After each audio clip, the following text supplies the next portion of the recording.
Okay, good morning. Start with questions as usual. And we have Stephanie and Thomas. Want to ask anything? Of course, anybody can ask a question. And we I can ask, guess go ahead. I guess I can start. I have two questions, if that's fine.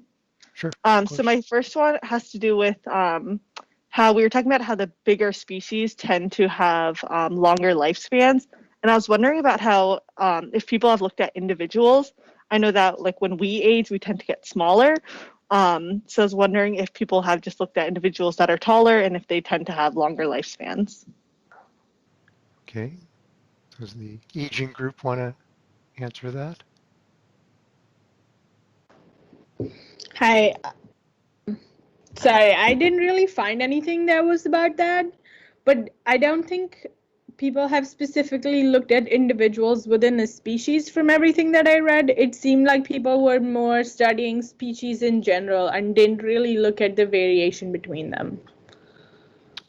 I think there's some evidence that bigger dogs live less long, and that may actually be true for people as well, that Yeah, oh, size sorry. is negatively associated with longevity.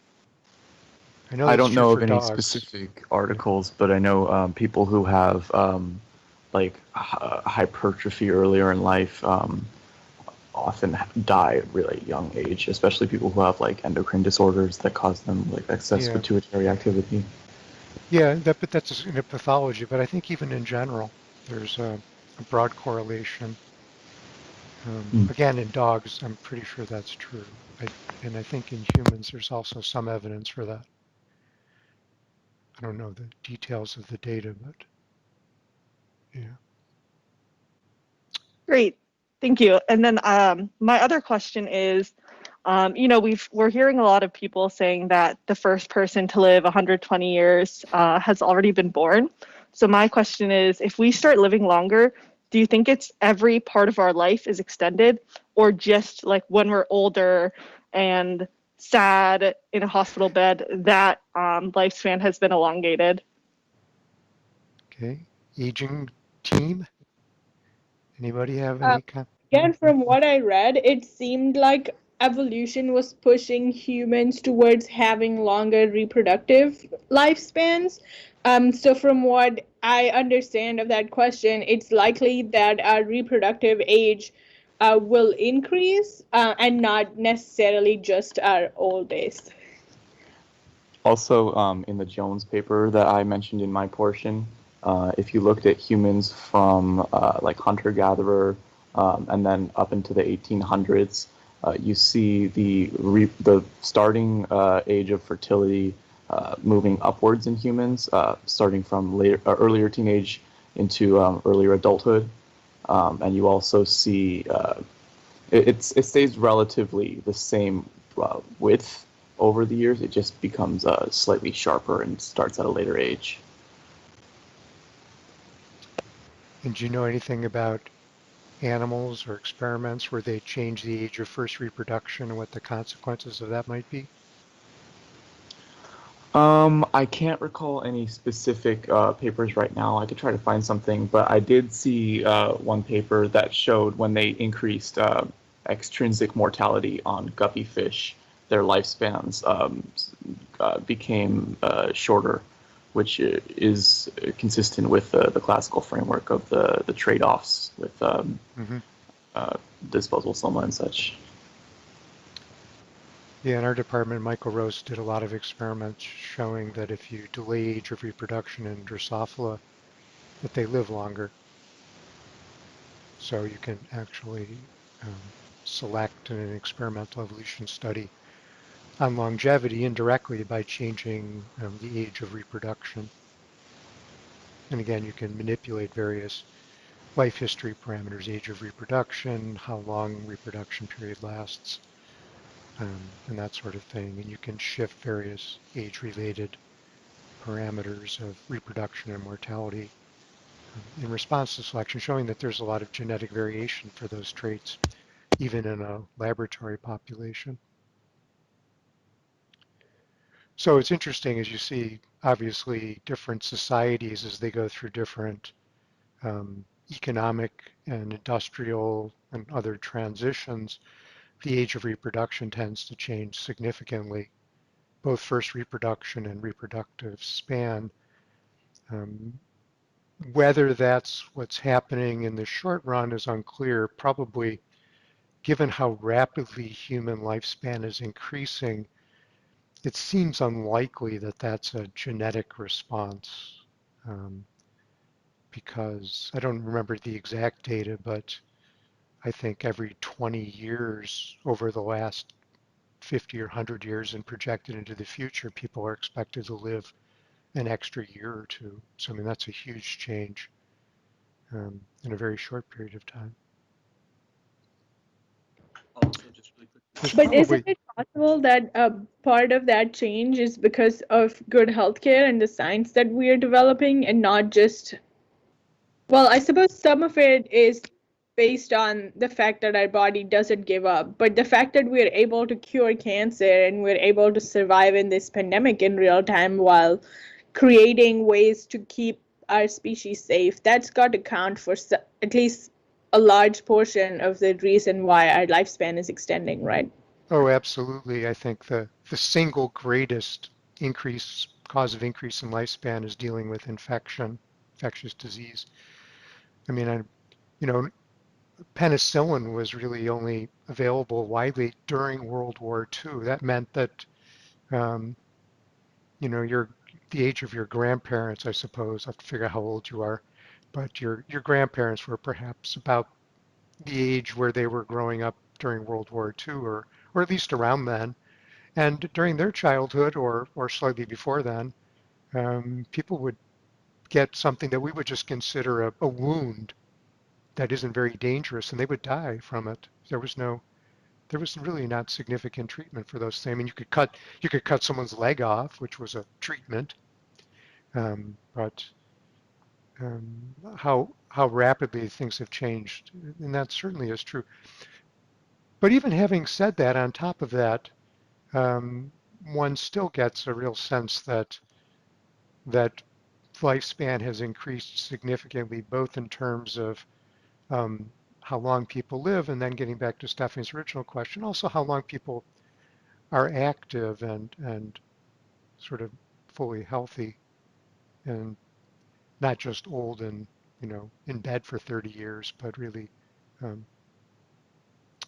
really changed. Like the traditional retirement age in the United States is still sort of set at, I mean, it's changed a little bit, but traditionally it was 65 years old. And the idea of Social Security payments for older people to protect them as they got older. Social Security was first established, I believe, under Franklin Roosevelt. So that was again only in the 1930s, maybe the early 1940s, which maybe sounds like a long time ago to you, but still was within, memory of people that you know. And um, it wasn't considered a big financial issue because most people, if they retired at 65, they didn't live all that much longer after that. So it was old age insurance for people for the few years that they would live after they retired. Now we have this tradition of still providing um, Social Security insurance for people when they turn, in their mid 60s.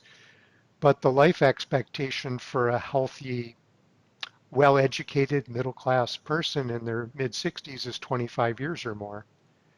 Um, and lifespan strongly correlated with education and socioeconomic status as well.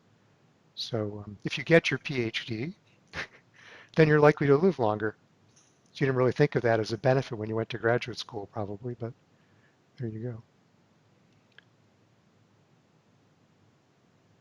Okay. Other questions? Also, we talked about, Are we sure it's not the opposite, that people who live longer are confident in doing a PhD? well, you don't know, do you? unless you have a vision of the future.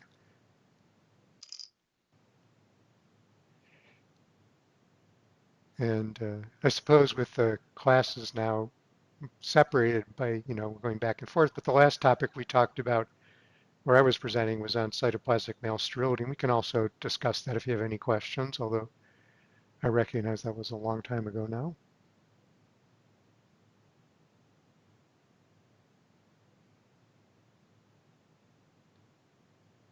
Okay. And then for today, Jamie and Micah, if you want to say anything before I start, you can. Otherwise, I can get started. Do you have any I just advance? Yeah. I made a quick like visual representation of the somatic mosaicism just to like further explain the concept slash make sure my understanding is correct because I'm definitely a visual learner. Okay. So if I can share that real quick, it'll just be a quick second. I think that's a good idea because I tend to be weak on the graphic side, and probably everybody else will appreciate having a good picture. So go ahead. So I need to provide you with ability to do that. So you should see that you can do that now. And then if you look up to the right where the red leaf icon is, just to the left of that is a little box with an arrow. Yes, I'm just granting the permission real fast.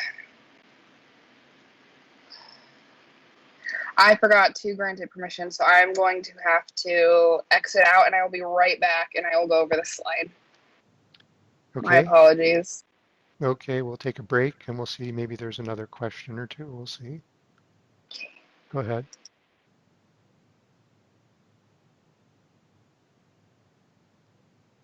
Does anybody want to ask questions about I anything? got maybe like a funner question. Yeah, great. What do you think?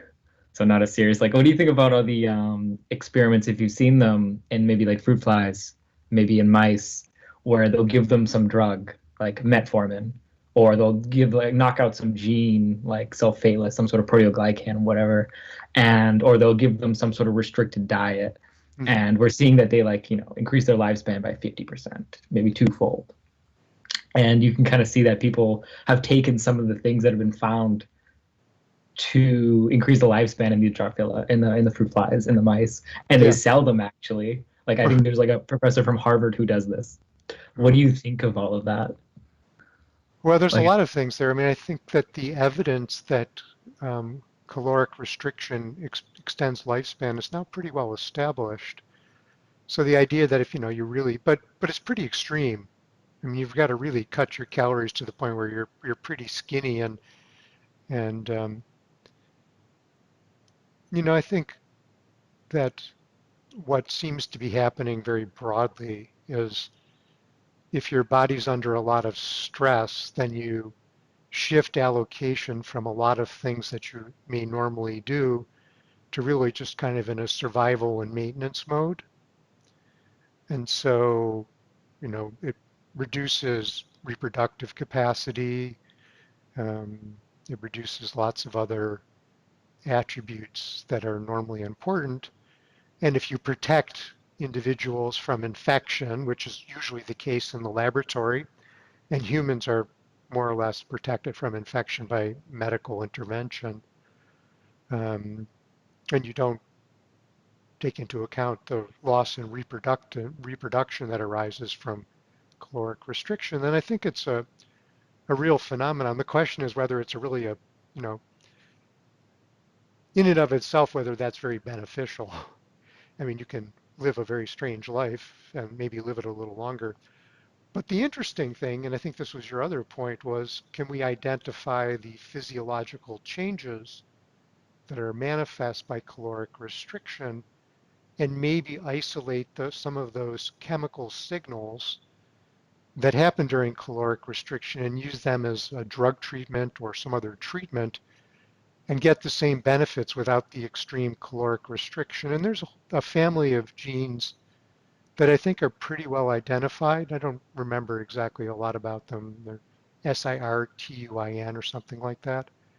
And they seem to be playing a key role in caloric restriction and in a variety of other um, extended life benefits. They tie into often into sugar metabolism as well. Um, so the whole diabetes, sugar metabolism, lifespan issue, there seems to be an axis of things that are tied together. And what's interesting is that a lot of those things are true in Drosophila as well as in mice and humans. So these are often very conserved um, physiological regulatory traits. And so I think that was a bit surprising how widely conserved um, these fundamental signaling pathways are that are involved in these things. Yeah. The insulin growth factor signaling pathway or something like that. Just knock it down. But that's quite like your point about that we're safe from infections, because maybe when you're in this kind of low energy state where I guess you're taking resources away from maybe immune, maybe reproduction, somehow that's extending lifespan because you're just expending less energy. But that only works in situations where you're not being predated upon or infected with some life Yeah, altering. certainly reduction I mean, certainly reduction in reproduction is a known phenomenon in many animals and in humans as well. Females that are um, severely nutrition limited um, will stop menstruating sometimes and a variety of other issues. And so, I mean, you even see that sometimes in female athletes that are really um, manipulating their physiology significantly. You see broad physiological changes. You know, we as humans, we tend not to tune in on the reproductive aspects because reproduction is a choice in humans typically in the way we study and think of it. And so, but if you look at animals, you can really see those correlated effects pretty strongly. But again, I think the research question from a biomedical point of view is whether you can identify what's happening in these really extended lifespan situations and then isolate those factors and then use them, but mitigate the side effects or so on. I mean, that would be one thing. Now, of course, that raises lots of ethical and social issues as well. But that's what the scientists in the laboratory are often pursuing, are those attributes. Okay, you're back. You got everything tuned up? Yes, let me go ahead and share my slide real quickly. Can you Okay. see it? Yes, we can. Okay. So the normal development of organisms from the zygote stage, you have one cell. This is like your fertilized egg. Like this is the first cell that becomes an organism, and so this replicates. So all of you originates from one single cell at some point, and so a normal development or a situation where there is no mosaicism, these cells remain identical and have the exact same genomic material and continue to grow that way. But when you have a case of somatic mosaicism, what happens is in these early divisions of this original cell, mutations can occur, and this now makes another essentially genomic population. And as this cell replicates, what ends up happening as you develop is you now have at least two distinct cell populations within the body.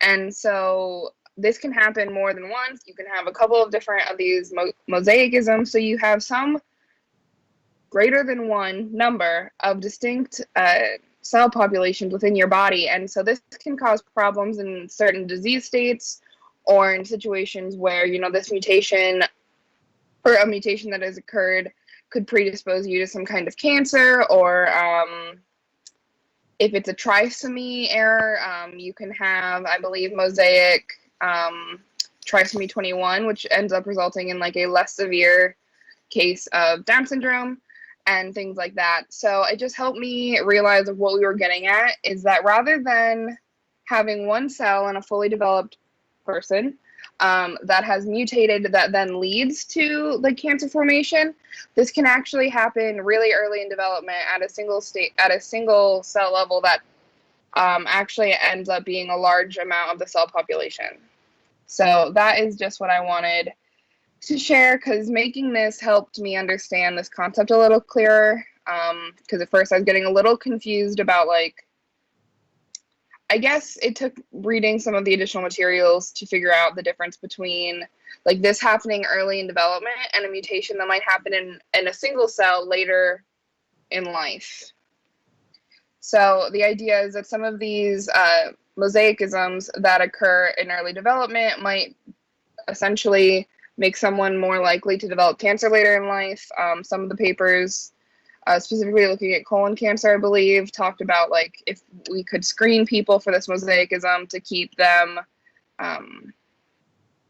to do like additional screenings for the purpose of colon cancer being hard to detect and it's often found in later stages. But if we know that people have a mosaicism that is predisposing them to developing colon cancer, they can have more frequent appointments to screen for colon cancer in effort to catch it sooner.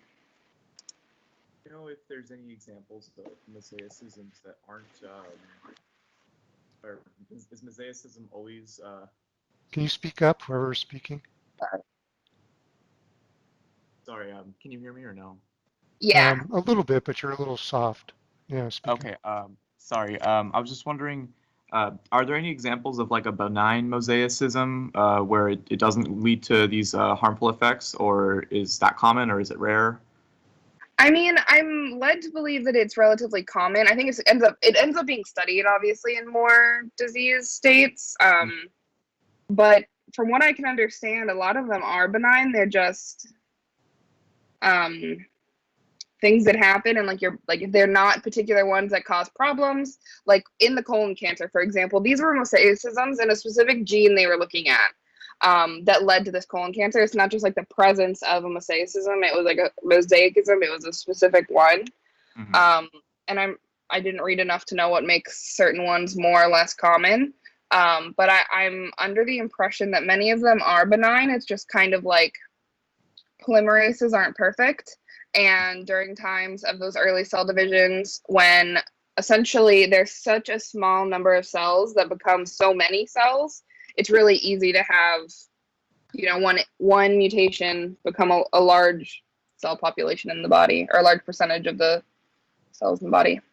Gotcha. So in the examples that you read, were the pathological syndromes or whatever that occurred, do they only occur in specific regions of the body, or was the mosaicism more like well mixed between the cells? So that was definitely something that I struggled to understand. As I understand it, so like as you're developing, you have like your germline and like all your like layers of development, and it kind of depends where in development this mosaicism occurs, but I'm not entirely sure on the pathology in terms of like where it ends up and how that plays out. I mean, colon cancer, you can kind of think that it might be important to have those cells in the colon specifically, but for things like trisomy 21, I'm really honestly unsure. So I don't have a great answer to that. Okay, thanks. So Steve, correct me if I'm wrong, but so for somatic mosaicism, does it have to be from a mutation? Because I know like females are mosaics because there is inactivation of X chromosomes.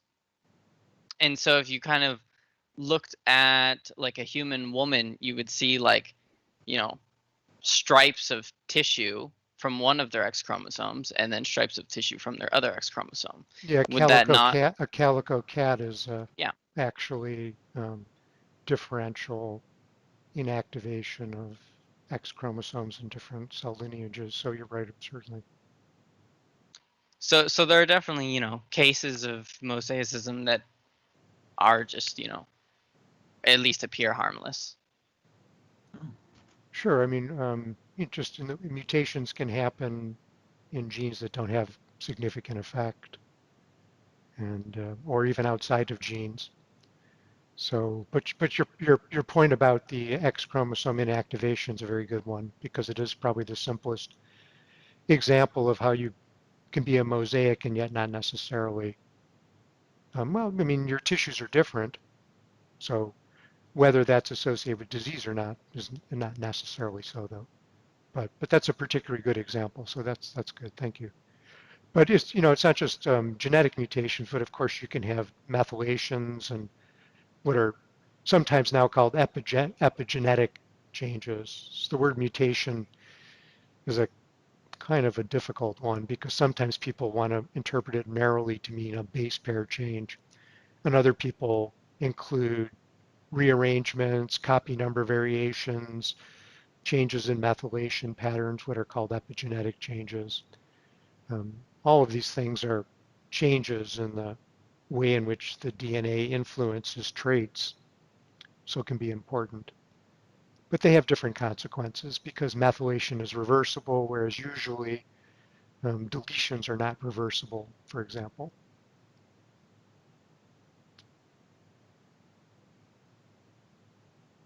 Okay. Anyway, that was a perfect introduction and actually, I think a better first part than what I was going to do, which I'll go ahead and do in a minute. But I think the visual aid really makes it clear, and so thank you for that. That's good because I tend to just like to talk, but I know that a lot of people actually, the pictures actually often really clarify things, and so that was a very clear summary of probably the single most important point. So you need to grasp that in order for everything else that follows. Okay. Any other questions? I think maybe we'll get to this, but I'm wondering. I guess my question fundamentally comes down to the rate of mutation, because I'm thinking in a given individual, you will have so many SNPs that undergo this mosaicism that you could almost fill in some sort of Lauria-Delbert distribution just based on all the SNPs given one animal's developmental lifetime. And I'm wondering if that's like a reasonable way to think about it, that you It's will have exactly the that way to many. think about it, actually. That's very good. In fact, Okay. I'll be invoking Luria-Delbruck, so I won't explain it right now. And we won't go into it too much detail, but it's exactly a Luria-Delbruck process. And so the Luria-Delbruck, I'll just speaking to Mike and now, maybe you won't understand other people, but actually the Luria-Delbruck distribution is sort of like the null model for the process. So you're thinking exactly correctly on that. That's very good. Yeah. Okay, well, let's start. So I'll start and basically I'll be, first of all, more or less repeating what Jamie said very clearly, and then we'll go on from there. And as Jamie emphasized, you start life with basically one cell, which is when your father's sperm and your mother's egg unite to make your zygote. And from that one cell, your body develops, and when you've fully developed, your body contains a lot of cells, and so there's a lot of cell division. So the first question is, how many cells does your body contain? Because in order to understand mosaicism, we have to figure out the process of going from one cell to a full body. And so we need to know something about the order of magnitude of the number of cells and cell divisions we're talking about. So who knows or thinks they can guess? How many cells are in your body? Is it close to 1 trillion? That's not bad. It's not a bad guess. We're not going to do it right now, but you can sort of back calculate from a few things that you might know. For example, um, I don't know if you've ever done a lab study where you take a drop of blood and you look at it on a slide, but often one of the things you do is you count the number of blood cells from a drop of blood and estimate it. So if you can actually calculate from a few basic things, how many cells are in a drop of blood, how many drops are in a milliliter, how many milliliters of blood do you have, how many cells are in your blood, what fraction of your body is blood. Okay? Now that actually sounds like a lot of steps, but it's actually something that you could probably do, and you could probably get pretty close. And a trillion's not a bad estimate. Actually, the number of cells in your body's probably between 50, probably about 70 trillion is usually the number. So I like to use order of magnitude. So I like to round that off to say 10 to the 14th, which is 100 trillion. It's certainly more than 10 trillion, probably less than 100 trillion, but maybe close to 100 trillion. So I use 10 to the 14th as the basic number. And then of course you have a lot of cell death. So the actual number of cells that you produce in a lifetime is probably on the order of about 10 to the 16th, which is, what would that be? You know, a few quadrillion. So it's a lot of cells. Now let's just use 10 to the 14th or 100 trillion for our basic calculation and say, okay, you start life with one cell, and you're going to go to 100 trillion cells. So it's going to take a lot of cell division. How many actual cell divisions does it take to go from one cell to 100 trillion cells? If you're thinking hard, then you're not thinking right. It's an extremely easy question. Because every time a cell divides, you go from one cell to two cells. Every cell division adds one cell to the body. So if you want to add 100 trillion cells, you've got to have 100 trillion cell divisions. Okay.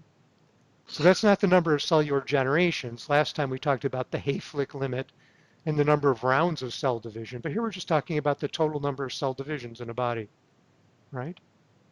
So you got the calculation? About 45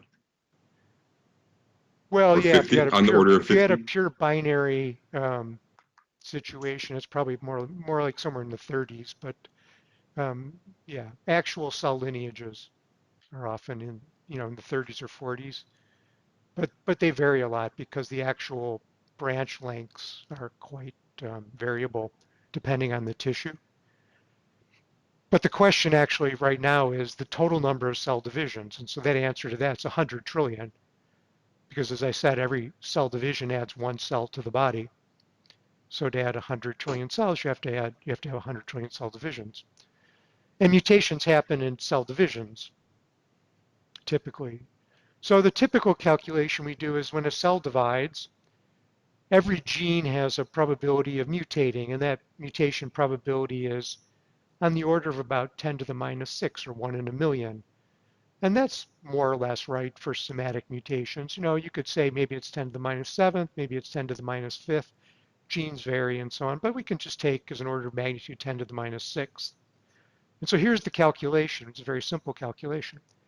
You've got 10 to the 14th cell divisions. And in each of those cell divisions, the probability of any particular gene mutating is 10 to the minus 6th. So 10 to the 14th times 10 to the minus 6th is 10 to the 8th, which is 100 million, which means that every gene in your genome is mutating about 100 million times to make your body. That's just a single gene. Then you've got about 30,000 genes, so we can call that 10 to the 4th, right? So you can multiply that 10 to the 8th by 10 to the 4th, and you get 10 to the 12th, which is a trillion. So you have perhaps a trillion mutations in gene coding regions to make your body. Okay, so that's a lot of mutations. So the question of whether you're mosaic or not is not really a question. You are mosaic.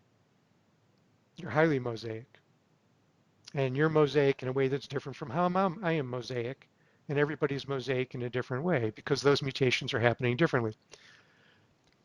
But the real challenge in figuring all of this out, and this goes back to Micah's question in a way, is that that's the number of mutational events that happen during cell division. But as Jamie so clearly pointed out, if you have one mutational event in the first zygotic cell division, then half of your cells carry that mutation, right? So to calculate the fraction of your cells in your body that carry a somatic mutation, you have to map all of those mutational events, 10 to the 8th for each gene, onto the branching history of the lineages that make up your cell history. So you can think of your body, if you have any background in evolutionary biology, as a big phylogeny. In fact, the evolutionary history of the cells in your body is greater than for all the primates that ever lived, because there have not been 100 trillion primates in evolutionary history. So if you think about the history of your body, you realize that the evolutionary history of your cell lineage is really tremendous. So you have to map all of those mutational events onto that branching history in order to figure out what the fraction of cells are in your body that carry mutations. And that's a complicated problem now, because now you have to map all those mutations onto all those branch points and then carry forward all the branch points. And so it gets very complicated. But it turns out that somebody already solved this problem. Again, and as Micah said, Lurie and Delbruck, who are really the founders of modern molecular biology in the 1940s, were asking the question about trying to estimate the mutation rate. You have to remember in the 1940s that the structure of DNA was discovered in 1953 or 54, I guess, by Watson and Crick. So this is even before the structure of DNA was known, and just about the time where people were becoming clear that DNA was the hereditary material. And yet you could still calculate mutational events. You could see mutations. And Lurie and Delbruck were doing the first molecular biology experiments, and they were trying to calculate mutation rates. And one of the ways they did that is they grew up microbes like bacteria, or sometimes viruses growing on bacteria, but let's just use bacteria. And they would do is they would form a set of plates. So they would have, a bunch of plates, and on each plate they would put a small number of bacteria, and they would let the bacterial populations grow up exponentially into a big population, and then they would count the fraction of cells that are mutated. Now that's exactly the question we're asking. You start with one celled zygote, your body grows up in an exponential branching pattern, and then the question we're asking is what fraction of your cells carry a mutation? So that is exactly the Lurie-Delbruck problem.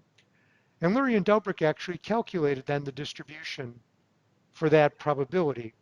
And one of the things they understood quite clearly was that the fraction of mutated cells in the different populations would vary a lot, because if you think of an exponentially growing population, just like Jamie showed us in the picture, if the first mutation happens in the first cell division, then you've got a lot of mutations in that population. But if the first mutation happens later in the growth of the population, then that mutation is going to be confined to a much narrower segment of the final population, and the frequency of that mutation will be much lower. So if you look at the different clones growing in the different plates, the frequency of mutants in each of those populations varies a lot. And so one of the strongest conclusions of the Lurie-Delbruck experiment is that the frequency of mutants in populations after exponential growth will be highly variable.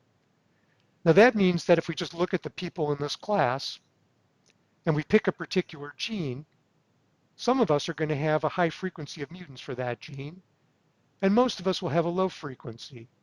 But the one thing we can be sure of is that there'll be a high variance between us.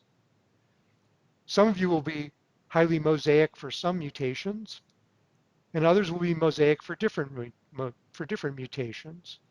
So we are all mosaic, but in very different ways. And that follows just from the basic logic of the growth of a population, a branching process, or exponential growth. And so I like to think of this as a solution in search of a puzzle.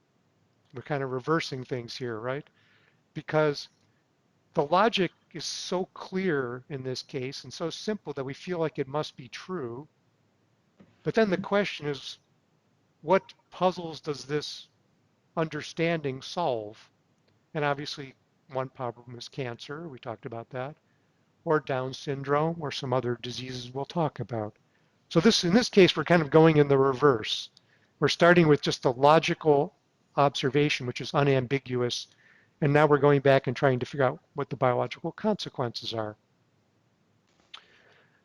So I personally became interested in this many years ago when I started to become interested in cancer, almost 20 years ago. And we came up with clearly understanding that this was a Lurie-Delbruck process, as Mike understood, and that would potentially mean that individuals in a population would vary a lot in their degree to which they would be genetically mosaic for mutations that might predispose them to cancer. And therefore, a lot of the risk of adult onset cancer might happen in the early developmental stages of life when these mutational events are happening, and determine the degree of mosaicism. So we actually published that in 2002. That's 19 years ago now. And at that time, it wasn't really possible to study this very carefully. There were examples of mosaicism, but to really make a detailed study was not possible, because to study mosaicism, you've got to be able to study the genomics of individual cells in order to figure out what fraction of cells are mutated. And although 20 years ago there was genomics, but typically what one had to do a genomic analysis is you had to take a whole bunch of cells, millions of cells or billions of cells, and then what you would do is basically get the DNA out of those and get a consensus sequence for the population of cells. Now, you can't really study mosaicism in that way, because that means that you're not looking at the variation between cells, and so you can't really estimate the frequency of mutant cells. But we knew even at that time that genomics would eventually progress to the point where people could do single cell genomics, and so eventually this would be a topic that would become more interesting over time. And the technology for single cell genomics really took off about, I'd say, 2013, 2014, so pretty recently, that people could really do genomics on individual cells and therefore then look at the variation between cells in an individual. And of course, once the technique became available, people began to look.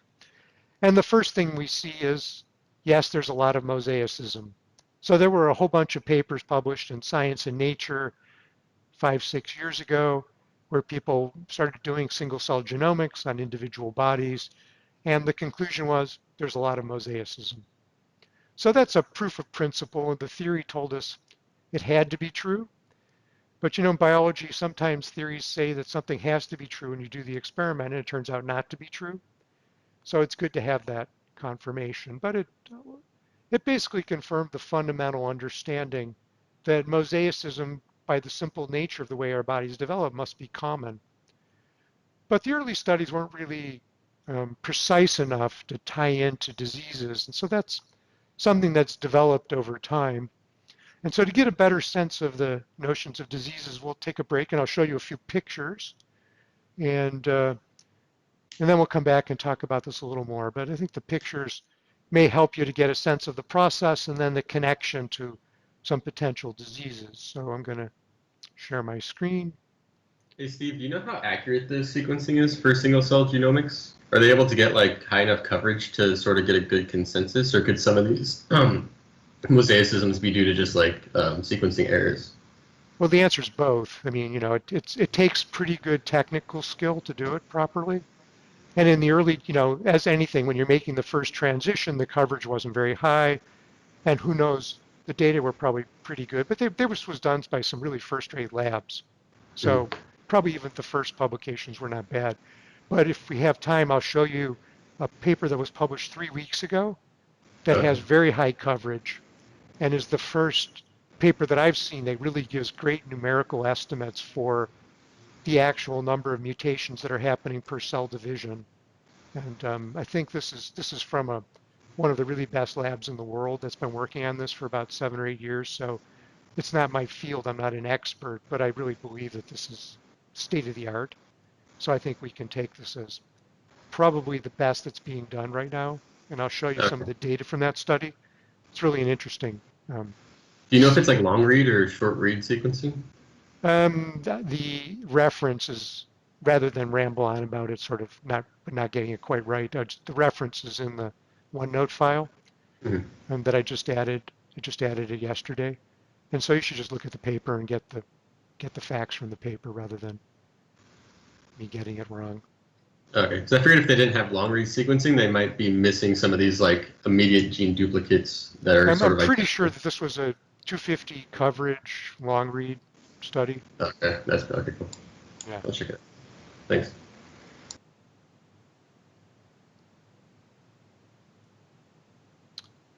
So here we go. So this is a bit of a repetition for what Jamie was saying in a slightly different form. But but it shows in a little bit of a different picture, a more schematic diagram where you can imagine that you've got a branching process where let's see if I can get this to work here.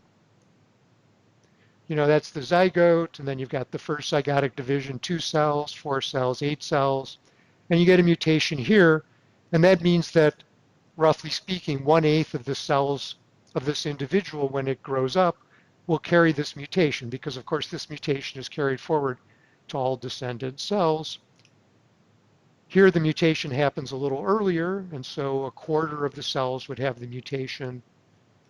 And so you can just think of different branching patterns, and we have to map the mutations onto this branching history in order to calculate what happens. And of course it's complicated because here we've got one mutation in the first zygotic division, but then there's a mutation that happens over here. And so that's why actually doing this calculation is somewhat complicated, but Lurie and Delbruck have actually done the calculation to tell us what the variation is between individuals. And so here's a population of 4 individuals, and we see that the frequency of mutants in these 4 individuals varies quite a bit.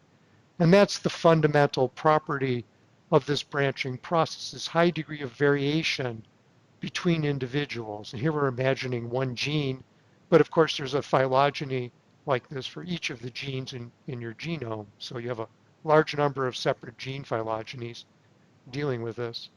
And so that's the schematic notion that again emphasizes, again, the single most important point to me, which is the high variation between individuals and the degree of mosaicism. And we'll come back to that. Now here was this, what are called the lines of Blaschko, and that people occasionally will come to the clinic and they'll have these interesting patterns of skin pigmentation. So you can actually see these lines on their skin. Now individuals do not have their whole body covered with these lines. They'll typically have them in a patch of skin here, maybe a patch of skin up here, maybe on the back of their head, you know, just localized. But it's interesting that they characteristically trace out these patterns. And I really like this, and this was known by around 1900. Blaschko was working in Berlin in the early 1900s, and he in the clinic, and he saw these things. And we can understand these, and I really like this picture because I like to think of this as tracing out the tips of that branching process, where you're seeing if there's a mutation in some pigmentation genes, and then eventually that's tracing out on the skin where those cell lineages are going from tracing back to a single ancestral mutant cell. So on the back of the head, you can see that the skin is actually developing in this whorl type pattern. And you can see the different patterns then of skin development. Because this is, again, tracing it's like painting the phylogenetic tree, the branching tree of your cell lineages, painting a little segment of it and watching how the paint then maps onto your body surface. Now, skin pigmentations were really what's the most broadly known examples for a long time. Actually, we talked about calico cats and X inactivation. This brindle pattern in dogs is actually thought to be mosaicism, and some people have argued that this brindling pattern sometimes arises from cell lineages that have transposons, where the transposons jump around and alter the expression of pigmentation genes in a mosaic pattern. These are actually the lines of Blaschko, if you consider how clearly you can see them, but they're tracing out those Blaschko lines in pigmentation on the back. This is not Blaschko lines, this is another manifestation. And you can see again these different skin diseases that come in. Now what's interesting is if you think about an individual who's born with one mutation that's recessive for skin pigmentation disease. So it's recessive, so it's not expressed. So most of the cells in the body don't express a pigmentation abnormality. But if that individual gets a second mutation sometime during development, then all of the cells that carry forward from that second mutation are cells that have both genes knocked out or both genes mutated for a pigmentation pattern. And that's where you see the various skin diseases often happening. So again, this is revealing, in some ways, this history.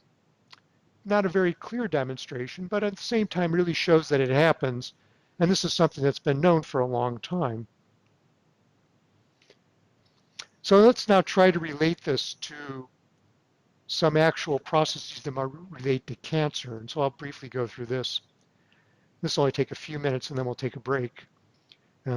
This is a picture of the surface of a colon tissue. So your body in your colon would look something like this. And this is the epithelial or surface layer. So if you think of your colon as a hollow tube, this is the tissue that's that's on top of or layered on top of the surface of the tube, inner surface of the tube of your colon. And these little pits here, you see these little holes, these are what are called crypts. These have come up before in our discussions. And the crypts, if you do a cross section down through one of those holes, they're going to look like this. So here's the surface again, the inner surface of the colon. And then we're staining the crypts for the cells that are actively dividing. And the crypts are sites of active cell division. And what happens is that the cells down in the base of the crypt divide very actively, and that pushes the cells upwards. And so you get an upwards flow of cells onto the epithelial surface, and then the cells come up to the surface and die. And so the cells that line the surface of your colon live about 7 days and die. And so about every 7 days, you're sloughing off the tissue that lines your colon and replacing them with new cells. And you do that throughout your life, which is a lot of cell division.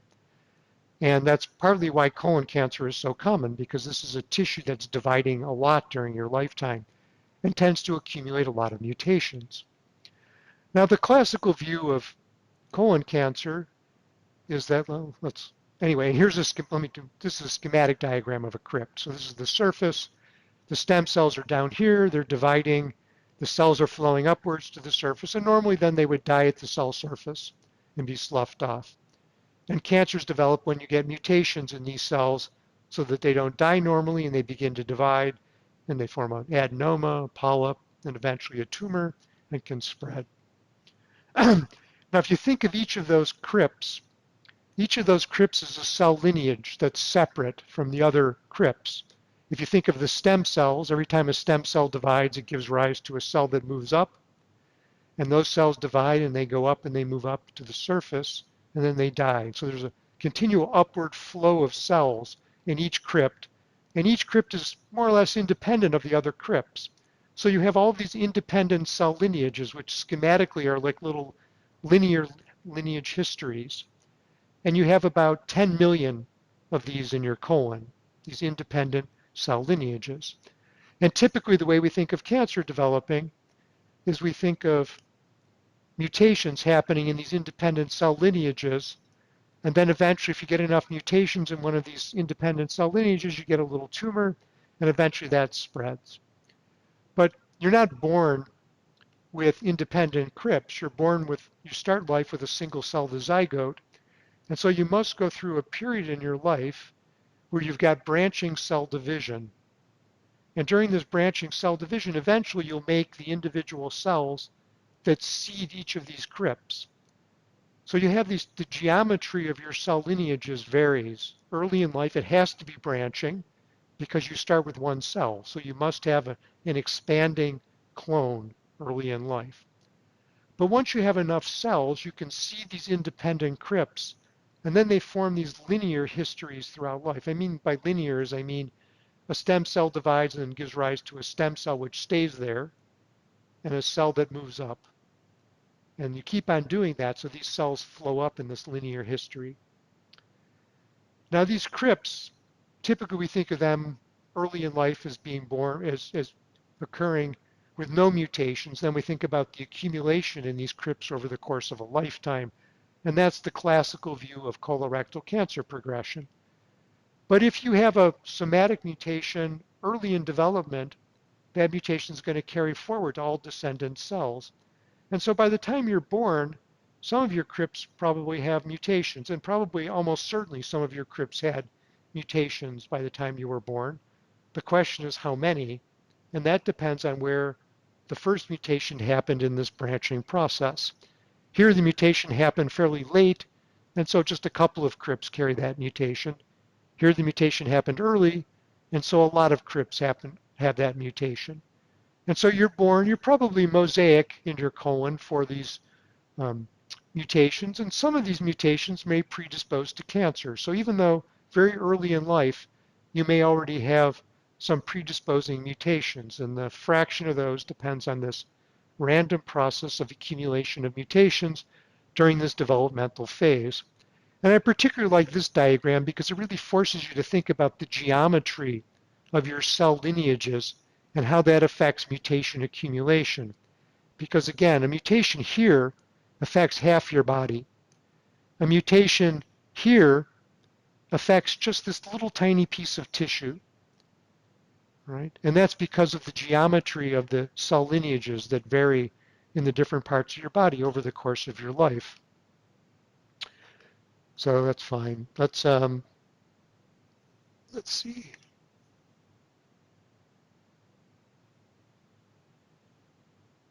So let's stop for questions on that for a few minutes.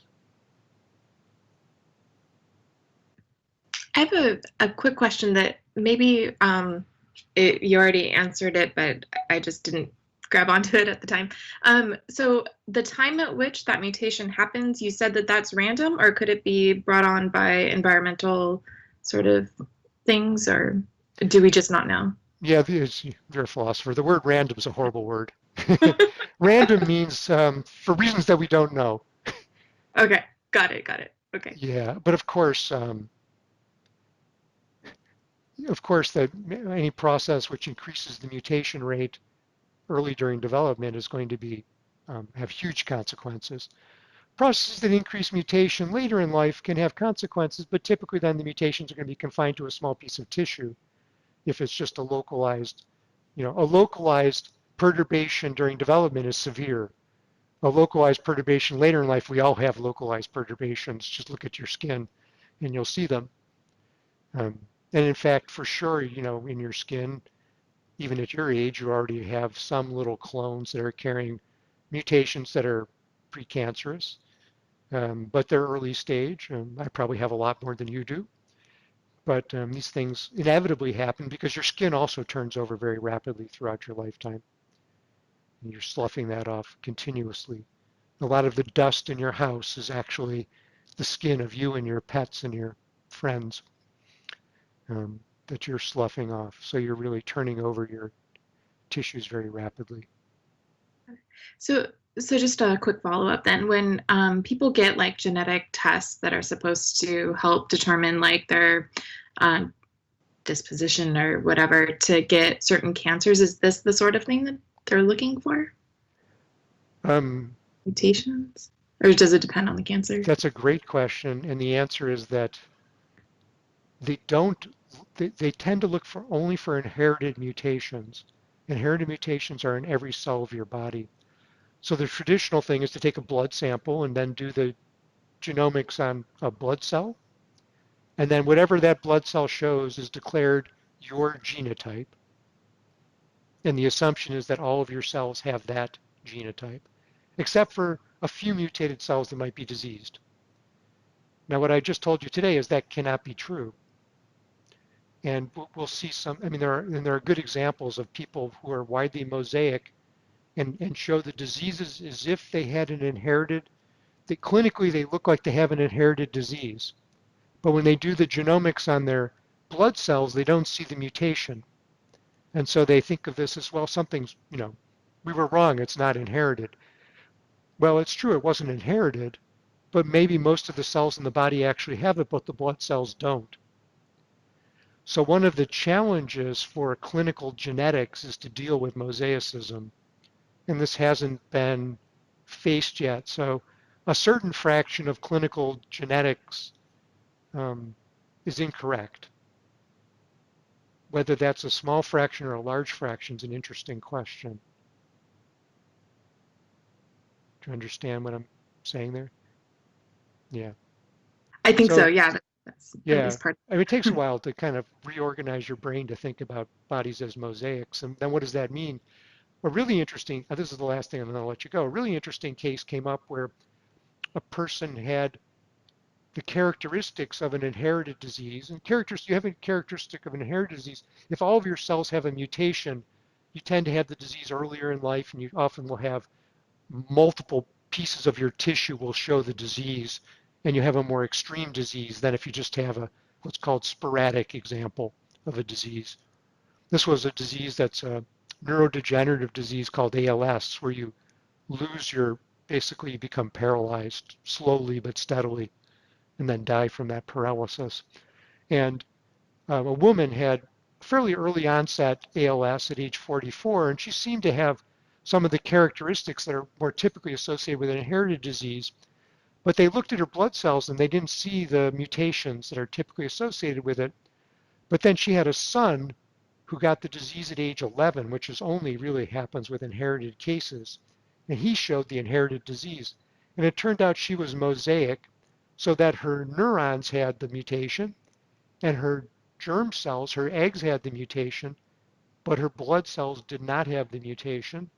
So she was clinically declared not having an inherited aspect of the disease, and therefore this is what's called sporadic, meaning that it was just a localized event. But actually her body was full of this mutation and she transmitted the mutation to her son. So that's an example of the challenges of clinical genetics when we see this mosaic process. And I think this is something that's one reason why the topic's very interesting and why I'm fascinated by it is this is something that's happening right now. If I get to it, I'll show you a study, as I mentioned to Brian, that just came out 3 weeks ago. That's really, this is a very much a real-time subject where people's views of these things are really just coming into focus. I would say, this year is maybe one of the key years. So one reason why I'm presenting it to you is you get tuned into it and then maybe you'll see the literature and you can kind of follow it in real time as people begin to change how they think about a lot of things. So that's why I think it's really interesting.